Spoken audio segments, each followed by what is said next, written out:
Hello, mambo vipi? Karibu katika channel yangu ya Tangaza Media. Usisahau kusubscribe, kulike na comment pia. Muda story time. Story inaenda kwa jina la room number 17. Tuanze. Story yetu inaanza na mtu aitwaye Zainabu. Alikuwa amehamia katika mji wa Manchester kwa ajili ya masomo yake ya uzamili katika chuo kikuu mashuhuri. Alipata chumba cha kupanga kwenye nyumba ya kifahari iliyoko kando ya mto Irwell, karibu na Gate. Nyumba hiyo ilikuwa na vyumba 4 vya kupanga, lakini kipindi hicho Zainab alikuwa peke yake, wengine walikuwa likizo. Chumba alichopewa kilikuwa namba 17 gorofani, mwishoni mwa korido ndefu yenye taa hafifu.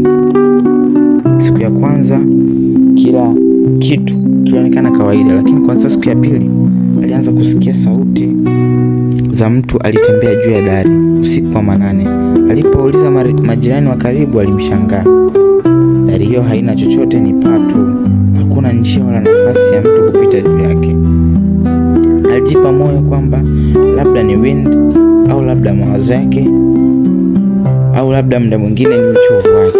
Lakini kila usiku saa 3:17 kamili sauti zile zilikuwa zikijirudia mara kwa mara.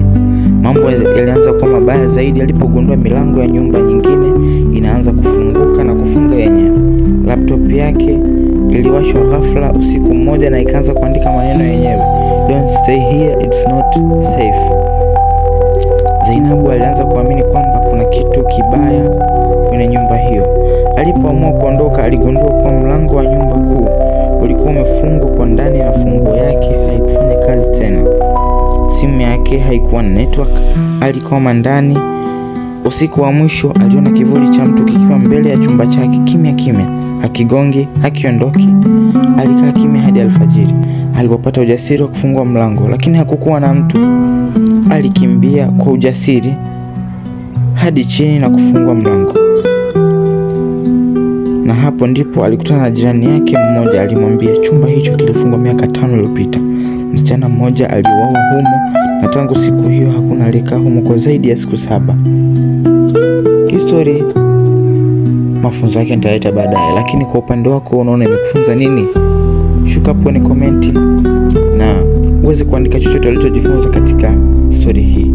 Bye. Thank you, subscribe, like and